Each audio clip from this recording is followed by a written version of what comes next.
ధన్యవాదాలు, కృతజ్ఞతలు తెలియజేస్తారు. అదేవిధంగా అవకాశం కల్పించినటువంటి సంఘ కాపరి గారు, డిప్యూటీ వైస్ బిషప్ అయినటువంటి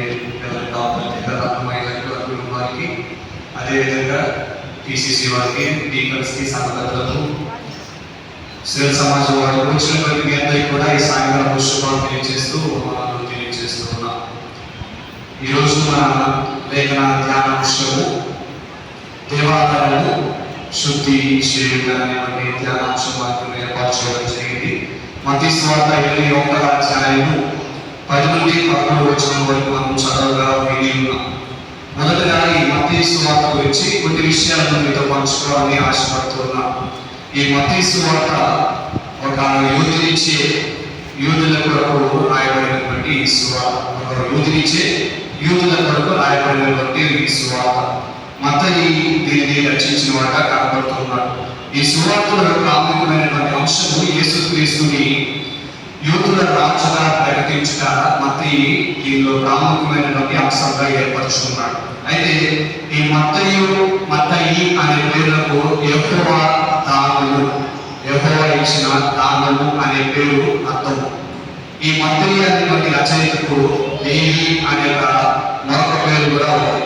అయితే ఈ మత్తయి సువార్త క్రీస్తు శకం 58వ సంవత్సరం నుండి 68వ సంవత్సరం మధ్య కాలంలో రాయబడినట్లు పండితులు తమ అభిప్రాయాలను వ్యక్తం చేస్తున్నారు. అయితే చదవబడినటువంటి దేవుని లేఖన వాక్యం మత్తయి సువార్త 21వ అధ్యాయము 12వ వచనం నేను చదువుతాను. యేసు దేవాలయంలో ప్రవేశించి క్రయ విక్రయములు చేయు వారందరినీ నిలబెట్టి రోగులు మార్చు వారి పనులను, గుహలను వారి పీఠములను పడద్రోసి నా మందిరము ప్రార్థన మందిరము అని రాయబడింది అని ఈ మాటలు తెలియజేస్తున్నారు. మొదట ఇక్కడ మనకు యేసు దేవాలయము అనేటువంటి పదం కనబడుతున్నది. మన అంశం కూడా దేవాలయము శుద్ధి చేయుట. అయితే దేవాలయము లేక సంఘము, ఆలయము, చర్చ్, ఈ విధంగా అనేక పర్యాపదాలు ఈ దేవాలయంలో మూడు ఉన్నాయి. ఈ జర్మనీ భాషలో ఈ చర్చ్ లేక దేవాలయం జర్మనీ భాషలో కిర్షే అని అంటారు. అదేవిధంగా స్కాట్లాండ్ భాషలో ఈ దేవాలయం కర్త్ అని అంటారు.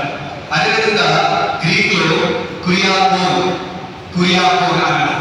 ఈ మూడు పదాల నుండి వచ్చినటువంటి మూల పదం, ఈ మూడు పదాల నుంచి వచ్చినటువంటి పదం ఏంటంటే ఇంగ్లీష్ పదమైనటువంటి చర్చ్, కిర్ష్, కురియోకా అనేటువంటి మూడు పదాల నుంచి చర్చ్ అనేటువంటి పదము, ఇంగ్లీష్ పదము వచ్చి దేవుని సంఘం. అయితే ఈ చర్చ్ అనేటువంటి సంఘము లేక దేవాలయము అనేటువంటి మాటకు అసలు అయినటువంటి అర్థము ఏమిటంటే ప్రభువునకు చెందినది. ఏంటంటే ప్రభువునకు సొంతమైనది లేక ప్రభువునకు చెందినది అనేటువంటి అర్థం వస్తున్నది. దీని అర్థం అది చర్చ్ దేవాలయము అనే అర్థం.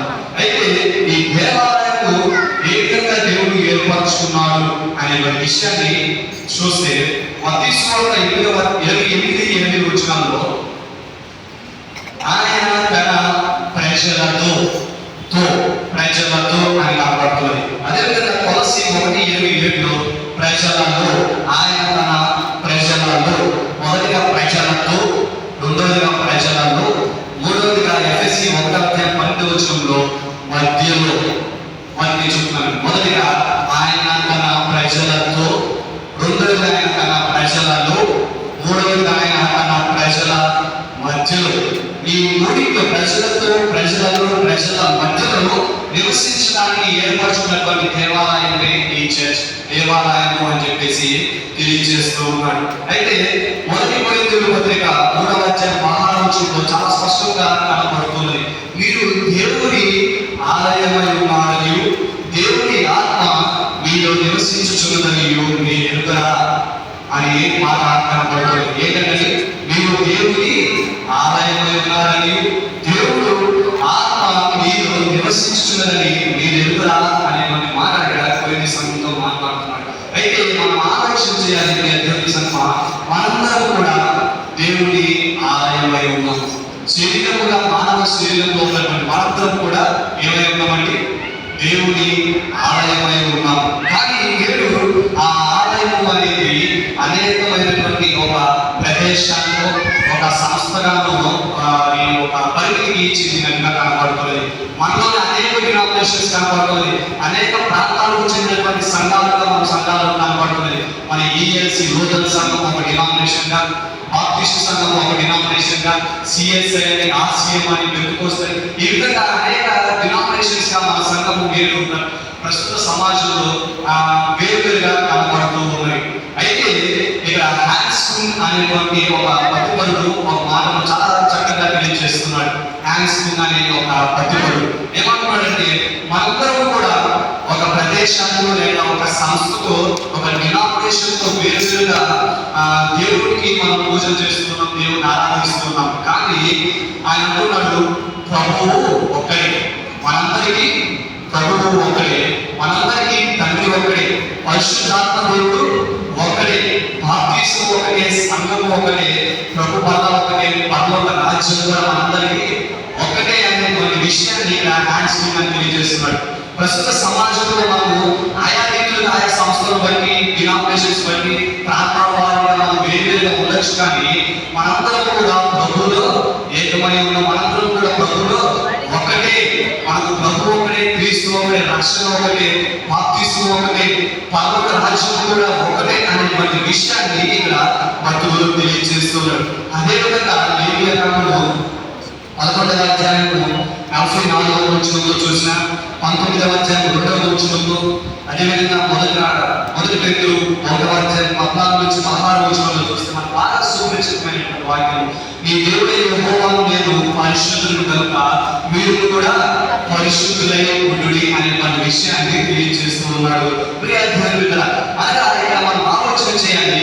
ఇక్కడ కేవలం దేవాలయం శుద్ధి చేయుట అనేటువంటి విషయాన్ని మనం ఆలోచన చేస్తే, కేవలం ఈ 4 మధ్యలో ఉన్నటువంటి దేవాలయం గోడకు కట్టబడినటువంటి భౌతికమైనటువంటి ఈ దేవాలయం గురించి మాత్రమే ఇక్కడ మాట్లాడలేదు. కానీ ఇక్కడ సంఘముగా దేవుని ఆలయంగా పిలువబడుతున్నటువంటి మనందరి నిమిత్తము కూడా మనందరి కోసం ఇక్కడ వాక్యం తెలియజేస్తూ ఉన్నది. ప్రియ దేవుని సంఘం, ప్రియ దేవుని ఇక్కడ అద్భుతంగా లేఖనాలను తెలియజేసినట్టు, నేను దేవుని యెహోవాను పరిశుద్ధులు కనుక మీరు కూడా పరిశుద్ధులై ఉండి మీ ఆలయం కూడా పరిశుద్ధంగా ఉంచుకుని అనేటువంటి విషయాన్ని తెలియజేస్తున్నారు.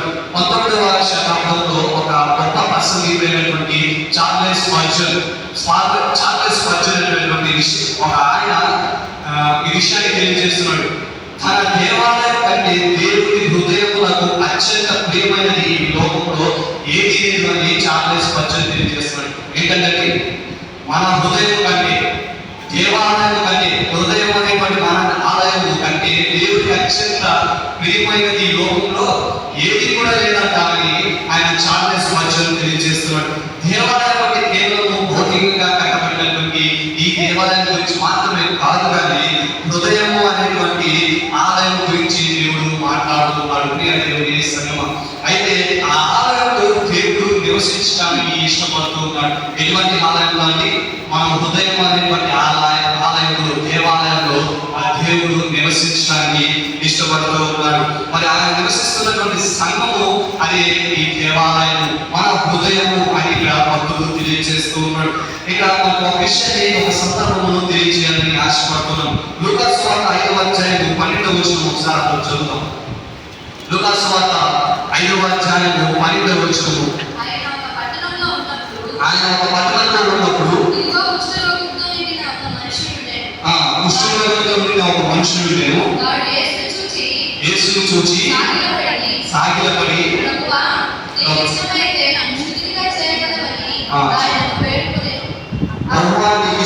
నన్ను శుద్ధిగా చేయమని అతన్ని వేడుకొని, నాకు ఇష్టమైతే నన్ను శుద్ధిగా చేయము అని అడుగుతూ ఉన్నాడు. ఆలోచన చేస్తే అక్కడ కుష్ఠరోగంతో ఉన్న వ్యక్తి అంటే శారీరకమైనటువంటి అనారోగ్యం కలిగి ఉన్నాడు, శారీరకమైనటువంటి ఒక రోగంతో అతను నిండి ఉన్నాడు. కానీ అతను ఏమడుగుతున్నాడంటే, ప్రభువా నీకు ఇష్టమైతే నన్ను స్వస్థపరచుము అని అడుగుతున్నాడు. చదవండి జాగ్రత్తగా. నీకు ఇష్టమైతే నన్ను స్వస్థపరచు అని అంటున్నాడు.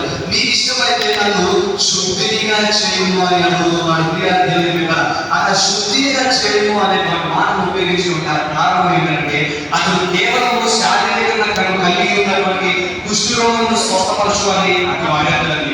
అతను రెండు విధాలుగా, ఒకటి ఆధ్యాత్మికంగా తన హృదయంలో శుద్ధిగా చేయండి, రెండవదిగా శారీరకంగా నాకు కలిగి ఉన్నటువంటి కుష్ఠరోగమును శుద్ధిగా చేయమని అడుగుతూ ఉన్నారు. ప్రియ దేవుని బిడ్డగా, నన్ను స్వస్థపరచు, నీకు ఇష్టమైతే నన్ను స్వస్థపరచు అని అడుగుతే శారీరకంగా నాకు ఫిజికల్ గా మాత్రమే హీట్ చేయమని అడుగుతున్నట్టు ఆలోచన వచ్చింది. కానీ నన్ను శుద్ధిగా చేయు అన్నటువంటి విషయాన్ని బట్టి అతను రెండు విధాలుగా, ఆధ్యాత్మికంగా తన హృదయాన్ని శుద్ధిగా చేయమంటున్నాడు, రెండవదిగా శారీరకంగా తను కలిగి ఉన్నటువంటి కుష్ఠరోగం కూడా శుద్ధిగా చేయమంటున్నాడు. His request was to be cleansed, not healed. He was asking for both spiritual and physical cleansing అని చెప్పేసి పత్రికలు తెలియజేస్తున్నాడు. ఇక్కడ మన అంశం కూడా అదే, శుద్ధిగా చేయడం. ఇక్కడ స్వస్థపరచు అనేటువంటి మాట కాదు, ఇక్కడ నన్ను శుద్ధిగా చేయు, నా దేవాలయములు, నా హృదయం అనేటువంటి దేవాలయమును శుద్ధిగా చేయము, శుద్ధి చేయము అనేటువంటి అంశము కనబడుతుంది. ఆలోచన చేయాలి ప్రియ దేవుని బిడ్డ. కేవలం భౌతికంగా ఉన్నటువంటి దేవాలయంలో శుద్ధిగా చేయడం మాత్రమే కాదు, కానీ ఆయన ఆలయంగా కనబడుతున్నటువంటి మన హృదయాన్ని శుద్ధిగా చేయమని మనం అడిగే వారంగా ఉండాలి. ప్రియ దేవుని బిడ్డ, మరి మన ఆలయం, మన శరీరం దేవుని ఆలయంగా పిలువబడుతుంది. మన హృదయము దేవుని ఆలయంగా పిలువబడుతుంది. మన హృదయంలో ఆయన నివసించాలని ఆశపడుతున్నాడు. మరి ఆయన నివసించేటువంటి స్థలము అనగా మన హృదయం ఏ విధంగా ఉన్నది, శుద్ధంగా ఉన్నదా, పవిత్రంగా ఉన్నదా అని ఆలోచన చేసే వారంగా ఉండాలి. అపవిత్రంగా ఉన్నదా లేదా పవిత్రంగా ఉన్నదా, ఉంచుకుంటూ ఉన్నామా అనేది ఆలోచన చేసే వారంగా ఉండాలి. ఈ చదువుకున్నటువంటి మత్తయి సువార్త 8వ అధ్యాయంలో దేవాలయాన్ని శుద్ధి చేయడానికి విషయాన్ని దేవుడు యేసుక్రీస్తు వారు ఇది రెండవసారి ఆయన దేవాలయాన్ని శుద్ధి చేయడం. మొదటిసారిగా యోహాను సువార్త 2వ అధ్యాయము 11 నుంచి 17 వచనాల్లో కూడా మొదటిసారిగా ఆ దేవాలయంలో ప్రవేశించడము, అక్కడ రోడ్లు మార్చిన వారిని, పావురాలు అమ్మేటువంటి వారిని, ఆ ఎద్దులు, ఆ గొర్రెలు అమ్మేటువంటి వారి మీద ప్రాణంతో చేయబడినటువంటి కొరడా చేసి ఆయన వారి మీద కోపాడటం అనేది మొదటిసారిగా యోహాను సువార్తలో చూస్తున్నాం. రెండవ మారుగా ఈ మత్తయి సువార్తలో 2 సార్లు ఆయన దేవాలయాలను శుద్ధి చేయగల విషయము కనబడుతున్నది. వాస్తవానికి భౌతికమైనటువంటి దేవాలయం అనగా ఇటువంటి దేవాలయాలు 3 విభాగాలుగా విభజించబడినది ధర్మశాస్త్ర ప్రకారం. మొదటిగా ఆవరణము, దేవాలయ ఆవరణము, మన చుట్టూ ఉన్నటువంటి కదలిక కూడా ఎంత ఆవరణముగా మనం పిలుస్తున్నాం. రెండవదిగా పరిశుద్ధ స్థలం, మనం కూర్చుని ఉన్నటువంటి పరిశుద్ధ స్థలం రెండవ భాగం. మూడవదిగా అతి పరిశుద్ధ స్థలముగా దీన్ని పిలుస్తూ ఉంటాం. అయితే ఈ మత్తయి సువార్తలో వీరు వ్యాపారం చేస్తూ దేవుడికి ప్రజలు చేస్తున్నారు, వారిని మోసం చేస్తున్నారు. వారు ఎక్కడ ఈ స్థలంలో ఉండి వారు వ్యాపారం చేస్తున్నారంటే దేవాలయం అనేటువంటి ఆవరణంలో ఉండి వారు ఆ వ్యాపారం చేస్తూ ఉన్నారు. ఆ ఆవరణంలో దేవుడు ఆవరణాన్ని కూడా 4 విభాగాలుగా విభజించాడు. ఆ ఆవరణాన్ని 4 విభాగాలుగా విభజించాడు. అయితే వీరు ఏ విభాగంలో ఉండి ఆ ఆవరణాన్ని వ్యాపారంగా చేస్తున్నారంటే అన్నిల ఆవరణము అని చెప్పేసి పిలుస్తూ ఉంటారు. అన్నిల ఆవరణం, అన్నిల ఆవరణం అని ఎందుకు అంటారంటే దానికి ఆ దేవాలయానికి ఆనాడు ఆ కాలంలో అనేక దేశాల నుండి కానీ అనేక పట్టణాల నుండి కానీ మొక్కుబడులు చెల్లించుకోవడానికి కానీ బలులు అర్పించడానికి కానీ ఆ దేవాలయానికి వచ్చేవారు. అయితే వచ్చినప్పుడు ఆ అన్నిల ఆవరణం అనేది ఏంటంటే దూర దేశాల నుంచి వచ్చిన వారికి అన్నిలకు మాత్రమే ఆవరణంలో చోటు ఉంది. అయితే అన్నిలు వచ్చి దేవుడు యొక్క మరింత విశ్వాసంలో బలపడడానికి ఉన్నటువంటి స్థలంలో మీరు వ్యాపారం చేస్తూ ఉన్నారు. అటువంటి సమయంలో దేవుడికి యేసుక్రీస్తు వారికి కోపం వచ్చింది. ఎందుకంటే అన్నిలు వచ్చి బలులు అర్పించేటువంటి స్థలము, అటువంటి స్థలంలోనే మీరు వ్యాపారం చేస్తున్నట్లయితే వారి విశ్వాసం మరింతగా ఇంకా క్షీణించిపోతుంది, వారి విశ్వాసంలో మరింత బలహీనపడిపోతారు అనేటువంటి కోపంతో ఆ కోపాన్ని వారి మీద యేసుక్రీస్తు ప్రభువును చూపించినట్టుగా మనము అక్కడ అర్థం చేసుకోవచ్చు. ఈ ఆవరణంలో వారు 2 విధములైనటువంటి వ్యాపారాలు చేస్తూ ఉంటారు. 2 విధాలైనటువంటి వ్యాపారములు. మొదటిగా రూకలు మార్చడం అనేటువంటి వ్యాపారం చేస్తున్నారు. రెండవదిగా రూపలమ్మటం అనేటువంటి వ్యాపారం చేస్తున్నారు. అయితే ఈ రూకలు మార్చడం అనేటువంటి వ్యాపారం ఏంటంటే యూదా సాంప్రదాయంలో యూదులు ప్రతి సంవత్సరం కూడా ఆ యెరూషలేము దేవాలయానికి వచ్చి పన్ను చెల్లించవలసి ఉంటుంది. ఆ పన్ను చెల్లించడానికి అతడు అర్ధ షేకెలు చెల్లించవలసింది. ఆ షేకెలు అంటే మనం రూపాయి అని చెప్పేసి మన కరెన్సీ ఏదైతే రూపాయి అని అంటున్నాము, అప్పుడు యూదా సాంప్రదాయంలో షేకెలు అర్ధ షేకెలు మాత్రం ఆ రూపంలో మాత్రమే వారు పన్ను చెల్లించాల్సి ఉంది. అయితే దూర ప్రాంతాల నుంచి ఆయా దేశాల నుంచి వచ్చిన వారి దగ్గర ఈ షేకెలు అనేటువంటి నాణ్యత ఉండదు కనుక వీరు ఏం చేస్తున్నారంటే ఆ వ్యాపారస్తులు ఆ షేకెలకు బదులుగా వేరే వస్తువులు తీసుకొని ఆ షేకెలు వారికి ఇష్టం జరుగుతుంది. ఈ విధంగా ఆ షేకెలు విలువ చేసే దానికన్నా ఎక్కువ తీసుకొని చెల్లించాల్సిన దానికన్నా తక్కువ చెల్లిస్తూ వారిని మోసం చేస్తూ ఈ విధంగా వారు వ్యాపారం చేస్తూ ఉన్నారు. అంతా యేసుక్రీస్తు వారు కోపడడం జరిగింది. రెండవదిగా దొంగలమ్ముడు ఉన్నారు.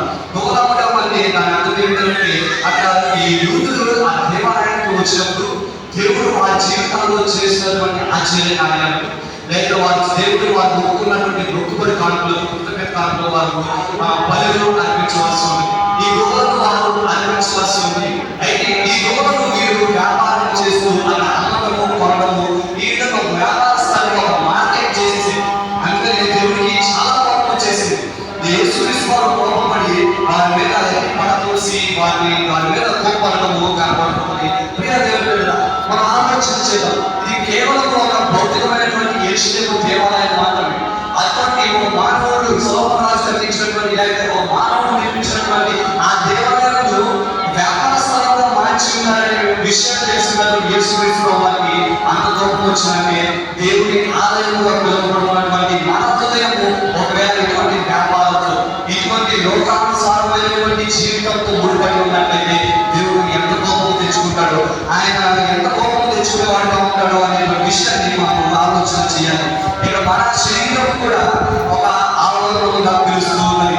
మన శరీరం ఏంటంటే ఒక ఆవరణము, మన మనస్సు ఒక పరిశుద్ధ స్థలము, మన హృదయం ఏంటంటే అతి పరిశుద్ధ స్థలము. అనగా అతి పరిశుద్ధ స్థలముగా పిలువబడుతున్నటువంటి మన హృదయంలో ఏ ప్రభువైనటువంటి యేసుక్రీస్తు ప్రభువారు నివసించాలని కోరుకుంటూ ఉన్నాడు. దేవుని మీద మరి దేవుడు నివసించాలని ఆశపడుతున్నటువంటి మన హృదయం అతి పరిశుద్ధమైనటువంటి స్థలము ఏ విధంగా ఉన్నది అనేటువంటి ఆలోచన చేసేవారు ఉండాలి. ఆ హృదయం మనం దేనికి ఉపయోగిస్తూ ఉన్నాము, దేనికోసం మనం వాడుతున్నాము, వ్యాపారం కోసం మనం ఆలోచన చేసి మన హృదయాన్ని పాటు చేసుకుంటూ ఉన్నామా, మన సొంత స్వార్థ ప్రయోజనాల నిమిత్తమే మన హృదయాన్ని ఆలోచన చేస్తున్నాము, దాన్ని దేవుని విరుద్ధంగా ఉపయోగిస్తూ ఉన్నాం అనే విషయాన్ని ఒకసారి ఆలోచన చేయాలి. మొదటి కొరింథీయులకు రాసిన 6వ అధ్యాయం 19వ వచనంలో చాలా చక్కటి మాటలు ఉంటుంది. నీ దేహము దేవుడు సంచరించు దేవాలయము. ఏమంటారండి?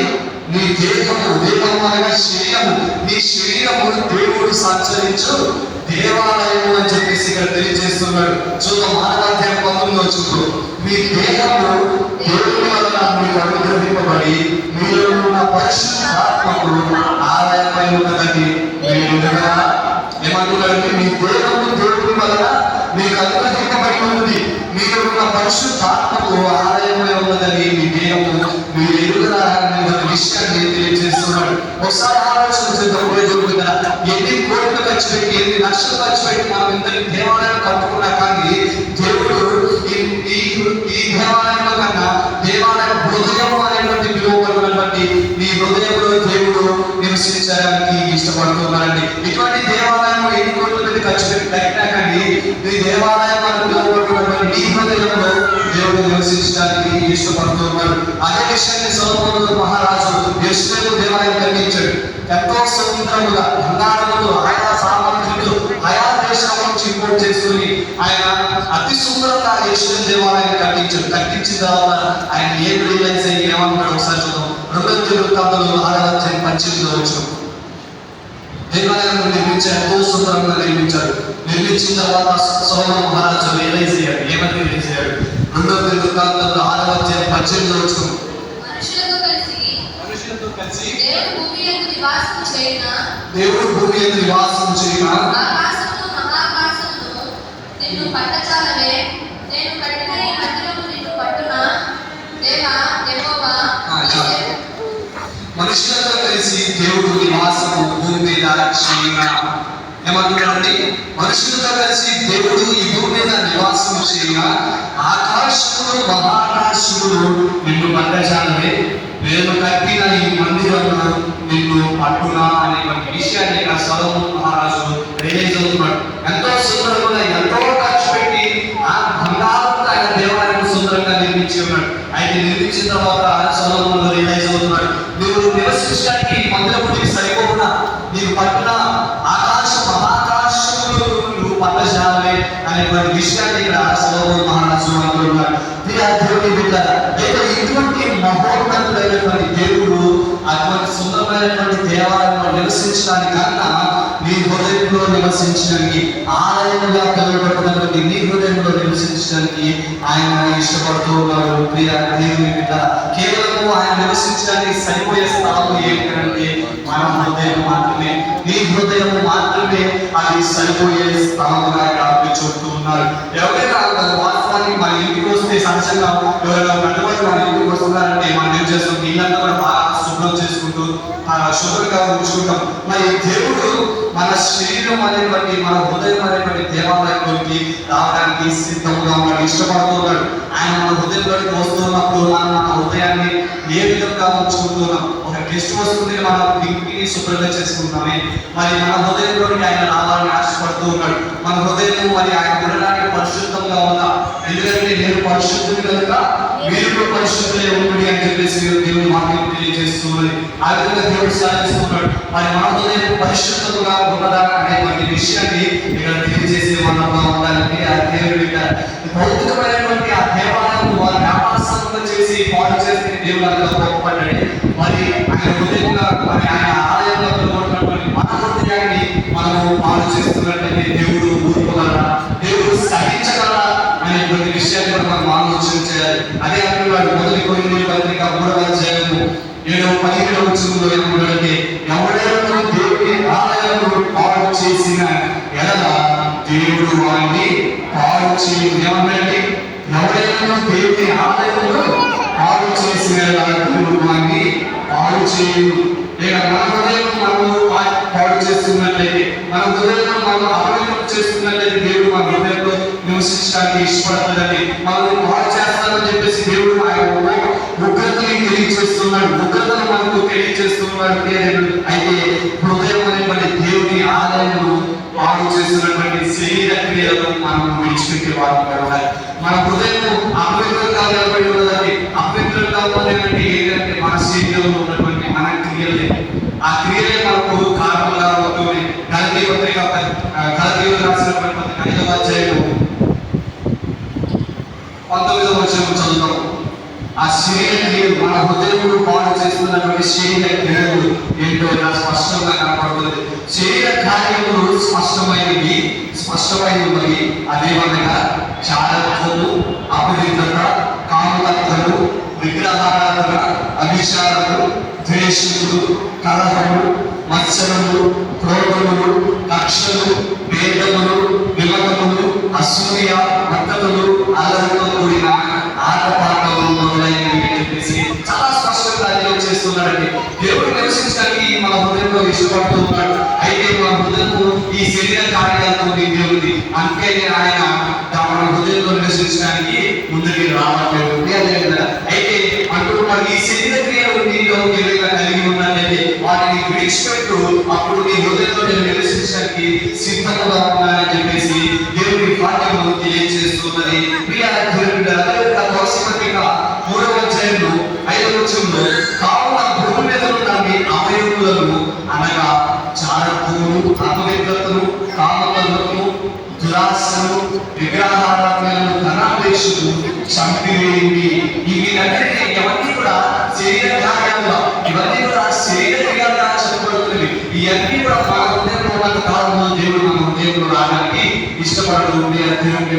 అయితే ఇవన్నీ కూడా మనం ఎప్పుడైతే తెలియజేస్తున్నాం, ఎప్పుడైతే మనం తీసివేసి దేవుడిని ఆహ్వానిస్తామో దేవుడు మన హృదయంలో రావడానికి ఇష్టపడుతూ ఉన్నాడు. వీటన్నిటిని విడిచిపెట్టి దేవుడు హృదయం అనేటువంటి దేవాలయంలో నివసించాలంటే మనం చేయాల్సిన ఆత్మస్వభావం మనం కలిగి ఉండాలని తెలియజేస్తున్నారు. ఇవన్నీ కూడా మన హృదయంలో ఉంటే దేవుడు రావడానికి ఇష్టపడదు. ఏది ఉంటే మన హృదయంలో దేవుడు రావడానికి ఇష్టపడుతుంది చెప్తున్నాడు. అదే గలతీ పత్రిక 5వ అధ్యాయం 8 వచనంలో ఆత్మఫలాలు మనకు తెలియజేస్తూ ఉన్నాడు. ఆత్మఫలం ఏమనగా ప్రేమ, సంతోషము, సమాధానము, దీర్ఘశాంతము, దయాళుత్వము, మంచితనము, విశ్వాసము, సాత్వికము, ఆచార్యము అనే విషయాలు ఇవన్నీ కూడా ఆత్మఫలాలుగా తెలియజేస్తున్నాడు. అయితే ఇక్కడ తెలియజేస్తున్నది ఏంటంటే మనలో ఉన్నటువంటి శరీర కార్యాలన్నింటినీ విడిచిపెట్టి విడిచిపెట్టినప్పుడు ఎప్పుడైతే ఈ ఆత్మఫలాలను మనం పొందుకుంటామో ఆశ్చర్య ఆ దేవాది దేవుడు ఈ దేవాలయంలో కాక మన హృదయం అనేటువంటి దేవాలయంలో నివసించడానికి ఇష్టపడుతూ ఉన్నాడు. దేవుడి మీద ఇవన్నీ కలిగి ఉన్నప్పుడు దేవుడు మన హృదయంలో నివసించడానికి సిద్ధంగా ఉన్నాడు, నివసించడానికి ఇష్టపడుతూ ఉన్నాడు. దేవుని జనాంగం అయితే ఈ దేవాలయంలో కూడా మనము శుద్ధిగా శుభ్రంగా ఉంచుకోవాలి, పవిత్రంగా ఉంచుకోవాలి. ప్రతి ఆహారంలో మన సదస్సులు చాలా మంది దేవాలయంలో శుద్ధం చేస్తూ పరిశుద్ధులను శుభ్రంగా చేస్తూ ఉంటారు. అయితే దానికి కూడా తప్పకుండా దేవుడు ఆశీర్వాదాలు దేవుడు ఖచ్చితంగా ఉంటాయి. కానీ మరీ ప్రాముఖ్యమైనటువంటి విషయం ఇక్కడ నేను తెలియజేస్తున్నది ఏంటంటే హృదయం అనేటువంటి దేవాలయం శుద్ధంగా ఉండాలి. హృదయం అనేటువంటి దేవాలయం శుద్ధంగా ఉండాలి, పరిశుభ్రంగా ఉన్నదా అనేటువంటి విషయాన్ని దేవుని ఆత్మ సమయంలో మనతో మాట్లాడుతున్నాడు. ఎప్పుడైతే ఆ దేవాలయం ఆ హృదయం అనేటువంటి దేవాలయం మనం పరిశుభ్రంగా ఉంచుకుంటామన్న దేవుడు మన హృదయంలో నివసించడానికి ఇష్టపడుతూ ఉన్నాడు. దేవుడి మీద ఆ హృదయం అనేటువంటి దేవాలయం పరిశుభ్రం ఉండడం చాలా మనము రెట్టింపు తీరులు, రెట్టింపు ఆశీర్వాదం మనలో, మన కుటుంబాల్లో, మన కుటుంబ పిల్లలలో, మన సంఘంలో మనం పొందుకునే వారిని ఆరోపించే వారంగా ఉంటాం. అటువంటి కృప దేవుడు మనకు అనుగ్రహింపబడి కాక ఆమేన్. సమస్త జ్ఞానం ఇచ్చిన దేవుని సమాధానం దేవుని